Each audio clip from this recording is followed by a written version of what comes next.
In the meantime, the Senate will in the next 10 days begin interrogating audit reports for financial reports from all county assemblies in the countries. Newly elected chairman of the Senate's County Public Accounts and Investments Committee, Professor Sam Ongeri, says only 18 county assemblies were interrogated on their expenditures for the 2013-2014 financial year, and 29 of them have never been touched. KTN senior political reporter Duncan Heimer found out that just like the executive, whose expenditure is scrutinized by their respective assemblies, the assemblies must also account for their expenditures. Senate's new chief in charge of Public Accounts and Investments Committee, Professor Sam Ongeri, seems to have hit the ground running as he turns tables against county assemblies that have lately stepped up their game on holding governors accountable. One of the hallmarks of audited reports is the accountability element and the governance structure, which is captured in our constitution, section 10 of our constitution, that there must be clear governance structure on how the resources of these nations are spent.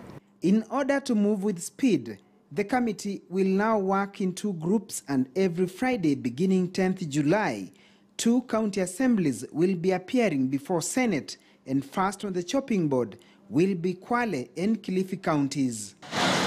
As it is, only 18 county assemblies have been interrogated once since devolution was rolled out, and now the task is on the backlog of pending 29 other county assemblies, as well as the rest of the 47 in subsequent financial years.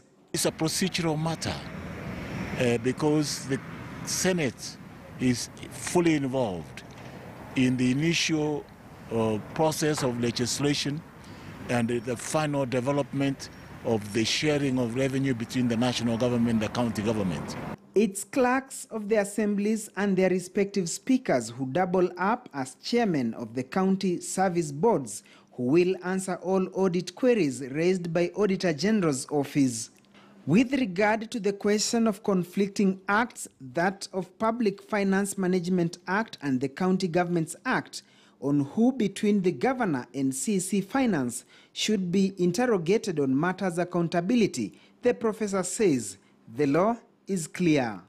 You cannot read the PFM Act in isolation with the County Government Act. Section 33F of the County Government Act is critical in the fiscal management of the resources. You don't allocate resources to a CEC. A CEC is an appointee of the governor, and therefore the chief person who is at the center, at the core of the management of the resources is the governor. Ongeri, who is the senator for Kisii County, takes over from his Homa Bay counterpart, Moses Kajwang.